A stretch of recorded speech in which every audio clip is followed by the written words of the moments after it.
Today, we're going to dive into The Servant, a really powerful and frankly brutal short story by the Russian writer S.T. Semyonov. This is a story that just grabs you and does not let go, and it shines a harsh light on the realities of power and oppression. I mean, this one line, it cuts right to the heart of the whole story. We're not just talking about a bad boss here. We're talking about systematic cruelty. This sets the stage for a story about the absolute breaking point of the human spirit. All right, so to really get this story, you've got to picture the world it's set in.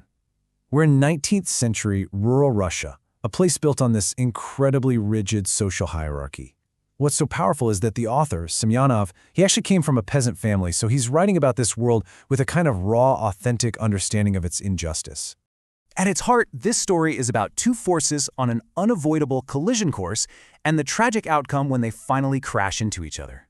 So on one side, you've got Polycarpic. He's the wealthy landowner, the embodiment of just unchecked power and cruelty. And then on the other side, we have his servant, Vasily, who is the very picture of quiet, long-suffering endurance. So first, let's meet the man who really represents the corrupting influence of absolute power. You see, Polycarpic isn't just some cruel person. He's a product of the entire system. For him, his servants aren't people. They're basically property. His cruelty isn't just a personality flaw. It's his entertainment, a way for him to feel his own power in a world that lets him get away with it. Okay, now let's flip the coin and look at Vasily, the man who has had to absorb all of this cruelty for years and years. Vasily is the classic symbol of the oppressed. His defining trait is his seemingly bottomless patience. But Semyonov makes it really clear this isn't some noble choice. Nope, it's a survival mechanism. His silence, his obedience, it's all a conditioned response, learned over a lifetime in a world where any complaint just leads to even worse punishment. But here's the thing. Even the most resilient spirit can be broken. And this is where it all comes to a head. This is where absolute cruelty and absolute endurance finally, violently collide. It's this tragic chain reaction. It all kicks off with this incredibly casual, cruel order from Polycarpic. He tells Vasily he can't eat for an entire day. This simple act starts his unbearable torment, both physical and mental, which leads Vasily to a desperate act of survival. He secretly eats a piece of bread. And when he's caught, well, that final brutal humiliation is the spark that just ignites all those years of swallowed rage. And this metaphor is just so powerful because it shows us the hunger was so much more than physical pain. It was a complete assault on Vasily's mind. It's like this beast inside him was just devouring his reason, his fear, and all his conditioned obedience, leaving nothing behind but a primal need to survive. The story's climax is, well, it's violent and it's shocking.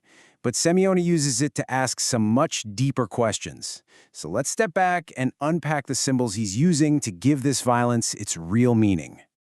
I mean, the entire conflict boils down to a single piece of bread. But what does it really stand for? That bread, it's a symbol for basic human dignity. Think about it. When Polycarpic denies Vasily food, he's not just punishing him. He's basically saying you don't even have a right to exist. He's stripping him of his most fundamental humanity. So Vasily's act of eating wasn't theft. It was a desperate claim to that dignity. So if the bread represents dignity, then what about the tool that Vasily uses in his final violent act?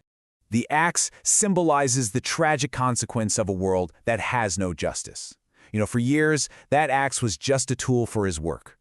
But when you push someone past their breaking point, and there's no court, no one to turn to for help, that tool of labor becomes a weapon of retribution. It's a horrifying, but in this world, an almost inevitable outcome of absolute oppression. And this right here is the timeless warning of the story. It's basically arguing that a society built on such profound and dehumanizing inequality is just fundamentally unstable. By stripping individuals of your humanity, these oppressive systems are actually planting the seeds of their own destruction. In the end, Semyonov leaves us with this really haunting question. And he doesn't give us an easy answer. Probably because there isn't one. Instead, he forces us to confront the devastating cost of inhumanity and to consider the terrifying reality of what happens when a human being is pushed, finally, beyond the brink.